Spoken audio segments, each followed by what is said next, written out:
اخوتي خواتاتي، ما عرفتش نقول لكم صباح الخير، مساء الخير، بونوي، ما عرفتش لان الوقت مختلف وحنا عندنا هنايا 6 ديال الليل. انا الزوج ديالي تعبان شويه، فيه البرد وانا غادي نوجد ليه هاد المشروب هذا اللي عندنا معروف في المغرب كيسخن شي شويه. المهم شنو كيحتاج هذا؟ غادي نحتاج المكون الرئيسي هو حب الرشاد، كيف ما شرحت لكم سابقا انه كيسخن وانه ينقص من الامساك. عندي هنا واحد كاس كبير ديال الحليب، عندي هنا 4 البيضات، عندي هنا واحد الكاسرون اللي غادي نطيب فيها ما تكونش كتلصق، فيها واحد شويه الماء.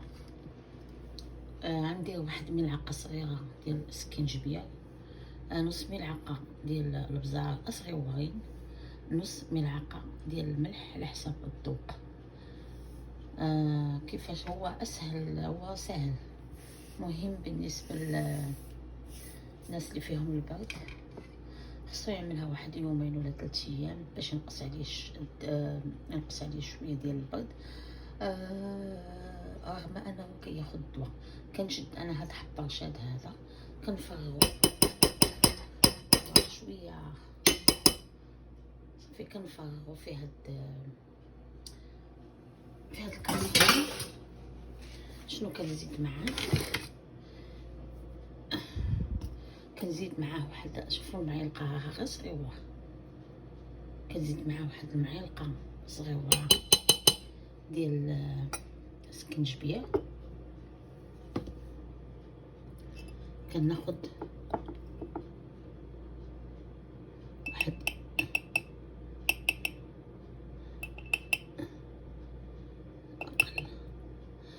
واحد نص معلقه ديال البزار صغيورين، هادو ماشي كبار، باش ما تدخلوش في معيشتو. وكناخد الملح حتى على حسب الذوق. مادام عندنا واحد 4 بيضات، هانتوما كناخد حتى تقريبا نص ملعقه. العناصر كلها هنايا غادي نحطهم على النار، نخليهم تيطبخوا ويبدا الماء ينشف منهم.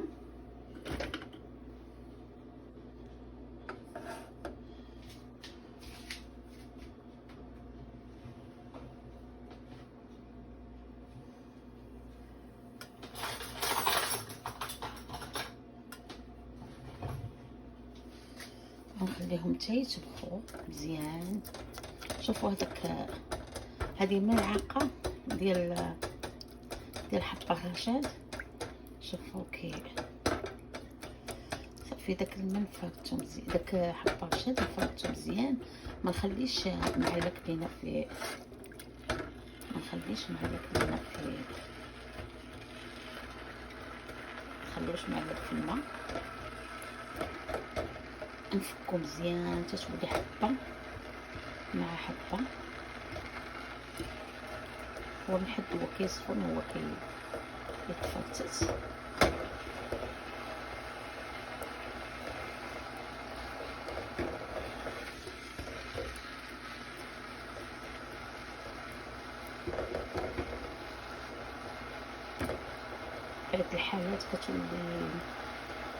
في بعض الحالات كتولي المرأة هي الأم ديال الزوج،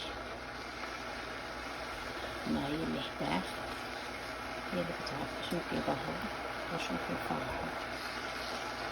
واخا انا ما بغيتش يبغي يشربو ليا غادي نهزو عليه، هو راح كيجي شويه خايب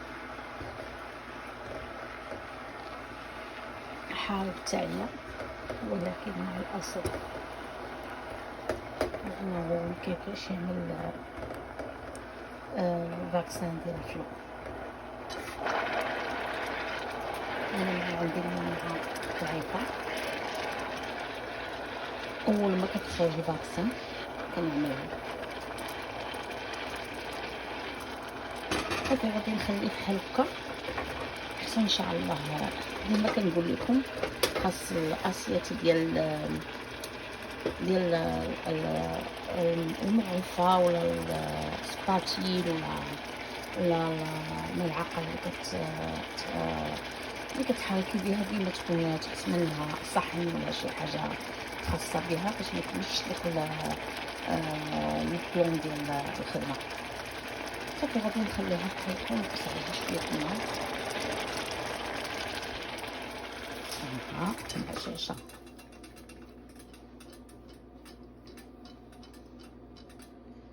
غنخليه حتى يطيب فيه مزيان هاد الشناجر.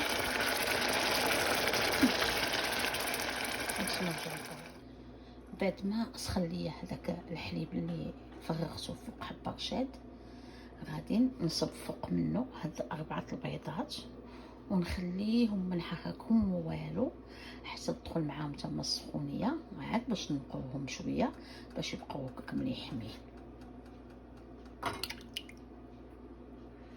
انا رميتهم دابا، غادي نخليهم بعد دقائق ونرجع معكم بعد ما يطيبوا نوريكم اللمسه الاخيره.